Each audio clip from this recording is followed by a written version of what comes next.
بسم الله الرحمن الرحيم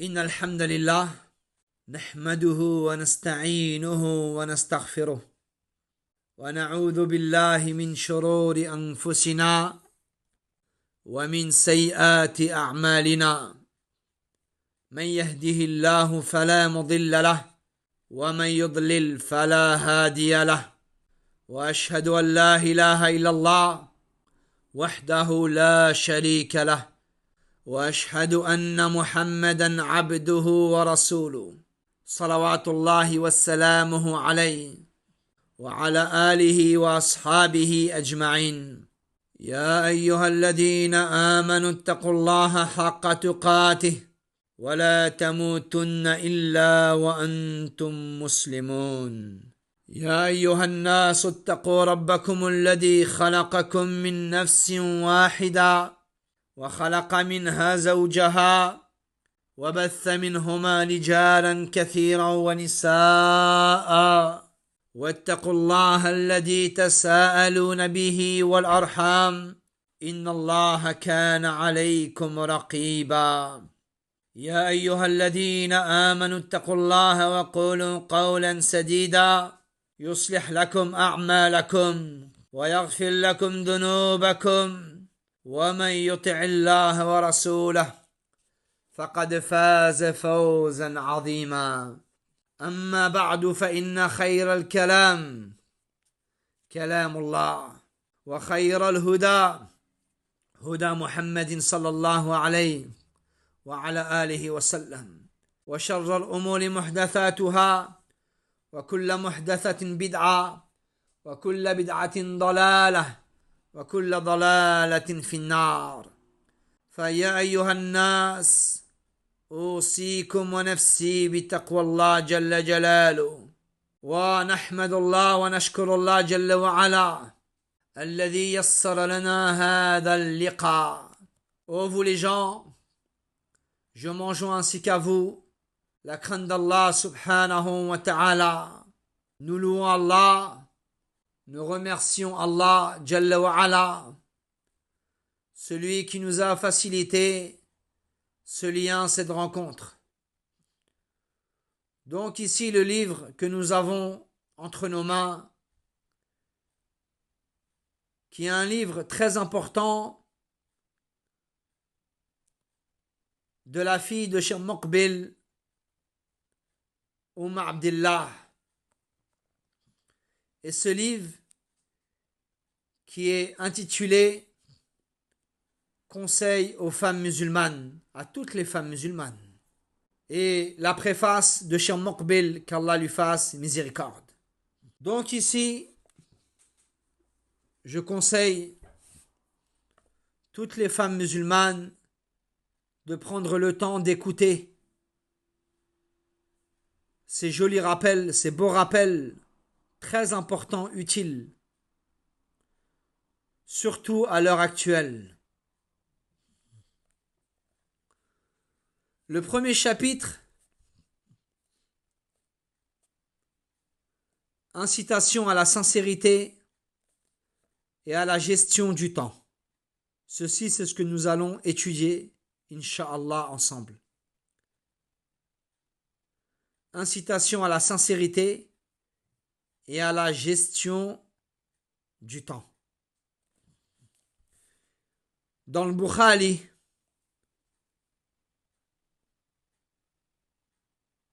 d'après Omar radiyallahu an, il dit, le messager d'Allah sallallahu alayhi wa sallam dit: les actes valent par l'intention. Chaque homme sera rétribué en fonction de son intention. Celui qui émigre pour Allah et son messager aura émigré pour Allah et son messager. Mais quiconque émigre pour un intérêt matériel ou pour épouser une femme, son émigration lui sera comptée comme telle. Donc elle dit qu'Allah la préserve. Je vous conseille donc, chères sœurs, et je suis la première concernée, de craindre Allah en secret comme en public, de faire en sorte que vos actes soient sincèrement voués à la noble face d'Allah et de ne pas accomplir d'actes par ostentation ou par vantardise, et de vous conformer à notre religion, car nous serons interrogés pour nos actes devant Allah. Il est rapporté dans les deux recueils authentiques, Al-Bukhari ou Muslim, un hadith de Adi ibn Hatim radiallahu anhu, que le prophète alayhi salatu wassalam a dit, le sens du hadith: le jour dernier, Allah parlera à chacun d'entre vous sans interprète. Le serviteur regardera alors à sa droite et ne verra que ses actes. Il regardera ensuite à gauche et ne verra que ce qu'il a accompli. Il regardera enfin devant lui et ne verra que l'enfer lui faisant face. Il ne verra que l'enfer lui faisant face. Craignez donc l'enfer. Serait-ce en ne donnant en aumône qu'une moitié de date. La crainte est un terme global qui désigne l'obéissance à Allah et à son messager alayhi salatu wassalam. يقول الله جل وعلا في كتابه الكريم: أفحسبتم أنما خلقناكم عبثا وأنكم إلينا لا ترجعون. Le sens du verset: pensez-vous que nous vous avions créé sans but et que vous ne seriez pas ramenés vers nous? Bien Allah Jalla wa Ala yaqul: وَمَا خَلَقَنَا السَّمَاءَ وَالْأَرْضَ وَمَا بَيْنَهُمَا بَاطِلًا. Le sens du verset: nous n'avons pas créé le ciel et la terre et ce qui existe entre eux en vain. يقول الله جل وعلا: وَمَا خَلَقْتُ الْجِنَّ وَالْإِنسَ إِلَّا لِيَعْبُدُونَ. Le sens du verset: je n'ai créé les djinns et les hommes que pour qu'ils m'adorent. Donc l'adoration, l'ibada, d'un point de vue linguistique, dans la langue arabe, désigne l'humilité et la soumission. Et d'un point de vue religieux, Cheikh al-Islam Ibn Taymiyyah rahimahullah l'a défini dans son ouvrage intitulé Al-Ubudiyya. Et il dit dans le sens de sa parole: c'est un terme englobant tout ce qu'Allah aime et agrée, qu'il s'agisse de paroles ou d'actes apparents ou cachés. يقول الله جل وعلا: الذي خلق الموت والحياة ليبلوكم أيكم أحسن عملا وهو العزيز الغفور. Le sens du verset: celui qui a créé la mort et la vie afin de vous éprouver et de savoir qui de vous est le meilleur en œuvre. Or, nous nous comportons comme si nous avions été créés pour ce bas monde, pour manger, boire et s'amuser. Ainsi, nous n'avons pas accompli ce qu'Allah attend de nous. Bien au contraire, nous nous empressons vers sa désobéissance. Donc que ce bas monde ne nous distrait donc pas, car la vie est très courte. Et à ce propos, il est rapporté dans les vers suivants qui sont très pertinents. La vie est bien trop courte pour la gaspiller dans les contes. Profitez donc de ces heures dans l'obéissance d'Allah, car elles sont aussi éphémères que les nuages. La vie présente est une vie de malheur et de fatigue. Le dirigeant ne trouve pas de réjouissance dans son pouvoir. Le commerçant ne trouve pas de plaisir dans son commerce. L'agriculteur n'est jamais satisfait de sa récolte. Et ainsi de suite. Le bonheur absolu n'est pas possible pour personne. Le bonheur absolu n'est pas possible pour personne dans ce bas monde. Allahu yaqul laqad khalaqana al-insana fi kabad. Nous avons certes créé l'homme pour une vie de lutte, c'est-à-dire de difficulté. Il est rapporté dans le Bukhari ou à Muslim, d'après Abu Qatada, il rapporte qu'un convoi funéraire passa près du prophète alayhi salatu wassalam, qui dit: l'un est soulagé, quant à l'autre, on en est soulagé. Alors les compagnons demandèrent, qu'Allah les agrée: de qui parles-tu, ô messager d'Allah? Il répondit: lorsque le serviteur croyant décède, il meurt, il est soulagé des difficultés et des problèmes de ce bas monde pour entrer dans la miséricorde d'Allah. Quant aux serviteurs pervers, ce sont les hommes, la terre, les végétaux et les animaux qui sont soulagés de sa disparition. Ibn al-Qayyim rahimahullah ta'ala a dit dans un de ses livres: la vie dans ce bas monde n'est sereine pour personne, quel qu'il soit. Elle est remplie de problèmes et de malheurs, de douleurs tant intérieures qu'apparentes. Celui qui est vraiment trompé dans ce bas monde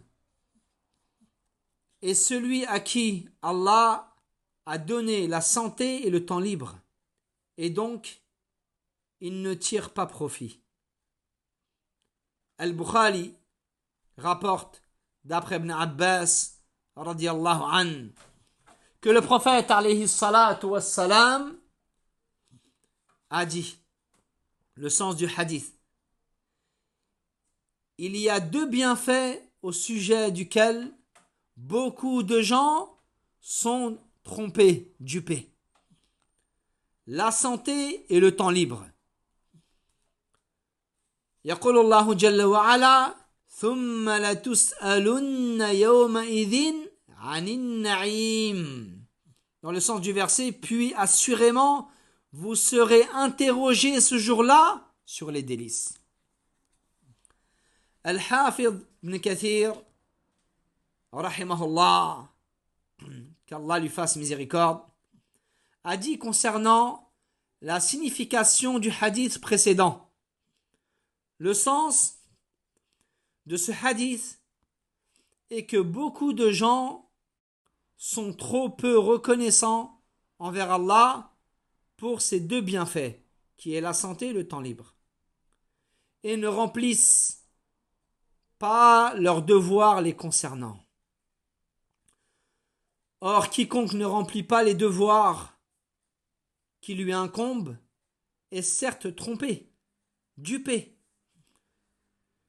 Donc, concernant l'âme, sachez, soit on l'occupe par des actes d'obéissance à Allah, soit elle nous occupe, car si elle n'a pas d'occupation, c'est elle qui occupe autrui. Certains savants ont affirmé que les ennemis de l'être humain sont de 3 types. Certains savants ont affirmé que les ennemis de l'être humain sont de 3 types. Le bas monde, Satan, Shaitan et l'âme. Le bas monde, Shaitan, l'âme. L'âme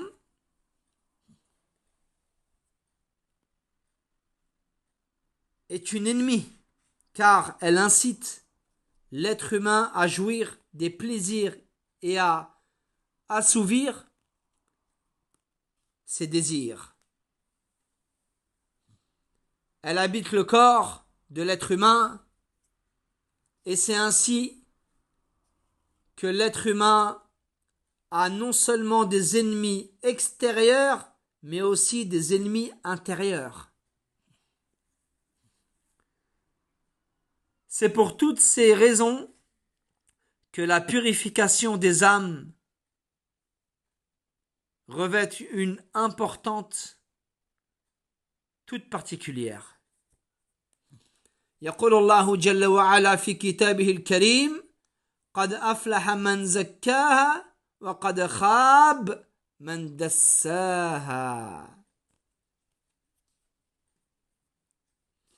Dans le sens du verset, a réussi certes celui qui la purifie et est perdu certes celui qui la corrompt. Donc c'est par la purification de l'âme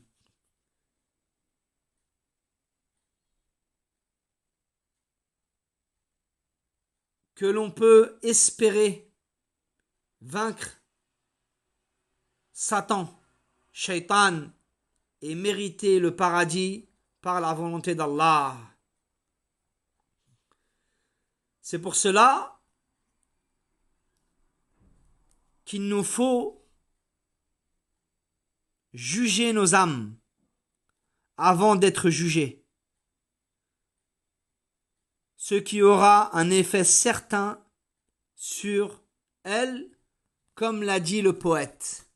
Comme l'a dit le poète, aucun blâme n'est plus efficace que le blâme de mon âme envers elle-même.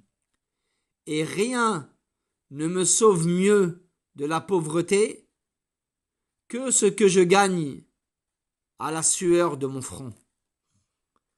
L'âme aime les distractions et l'aisance, qui sont des choses qui lui reviennent de droit à condition que ce soit dans les limites de la législation.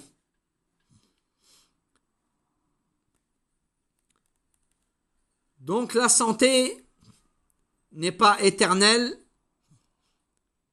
car la maladie lui fait nécessairement suite.